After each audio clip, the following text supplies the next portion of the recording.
Talking about fiber. Dietary fiber, there's two different forms of dietary fiber. We have indigestible, or fiber is indigestible component of plant material. There's two types, soluble and insoluble fiber are the two that you will need to know. Soluble fiber, these are the things help lower cholesterol, it binds to fatty acid, and it prolongs stomach emptying. So when you eat these soluble fibers, you're going to feel full longer.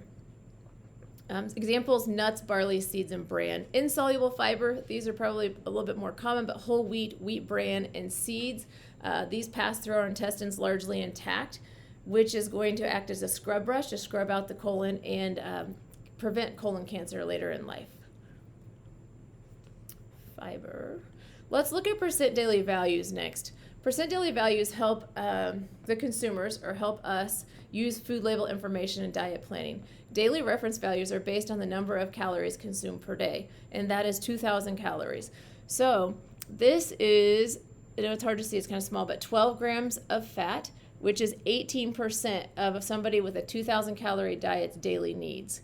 So think about the pie chart of those macronutrients that you're working on with your athletes. This is based on a 2,000 calorie diet. Obviously, if you have an athlete that needs to consume 5,000 calories in a day in order to maintain and to improve performance, then those numbers are going to be inaccurate. So the food labels here. The rule of 520 is what I really want to talk about here with the food labels, because I know you've talked about food labels in health class since you were young. But 520, if something is 5% or less, it is low in that nutrient. If it is 20% or more, it is considered high.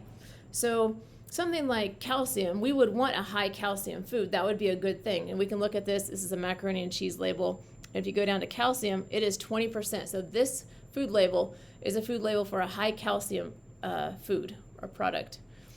If you had high fat, if this would go to fat, and this is 20% or more high in fat, probably not a product that we want to consume very much of.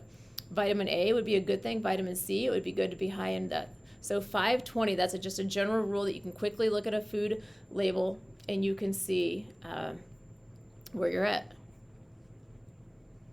ChooseMyPlate.gov. Choose My Plate is what we are now using to look at food and what we should be eating. Our food groups are fruits, grains, vegetables, protein, and dairy.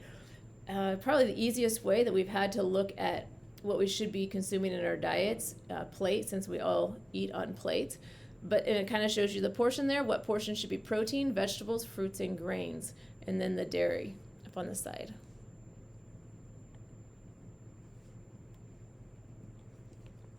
And next, we're going to talk about making weight for your sport. Wrestling is probably a big one, but proper weight management enhances good health and athletic performance. Losing weight is not a great idea while you're in season.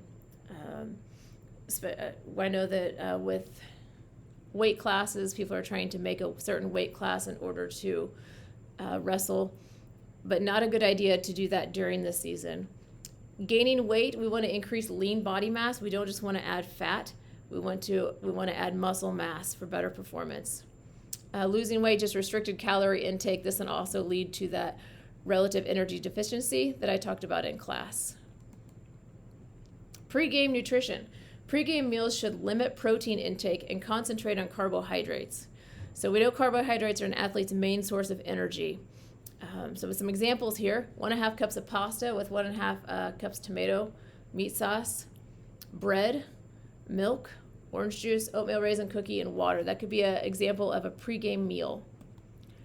A post-game training snack or meal, you want to consume both carbohydrates and protein after training. You've probably heard that chocolate milk is a great post-workout because it has the protein in it. It has carbohydrates as well. Doing this helps your body decrease muscle breakdown.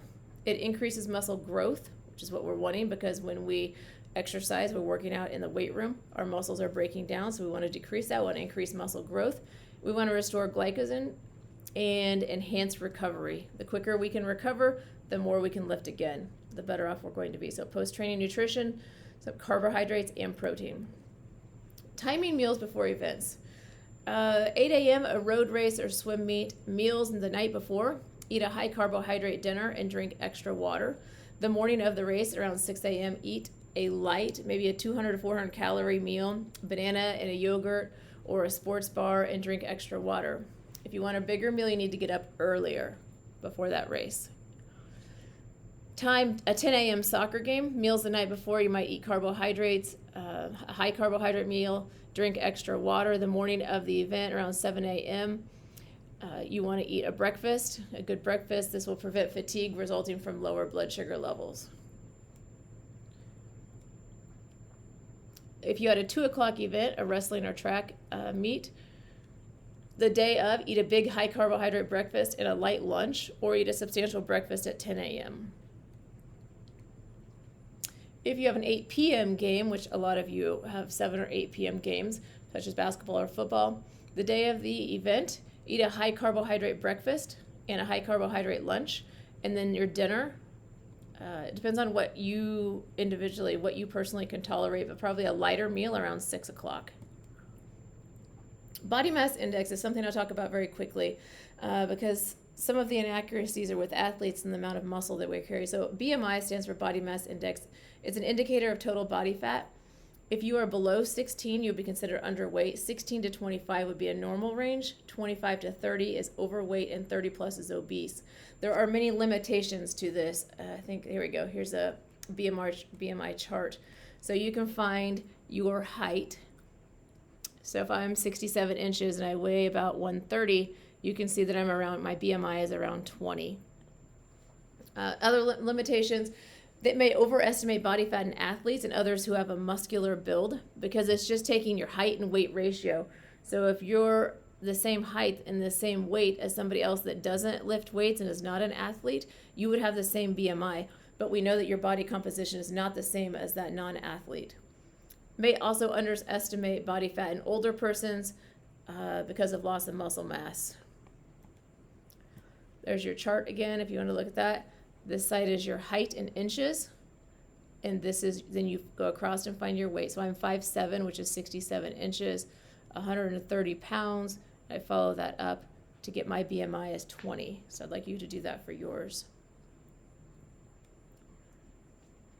Your game plan for a high-performance nutrition. Eat a variety of high carbohydrate, low-fat foods. These are kind of rules of thumb.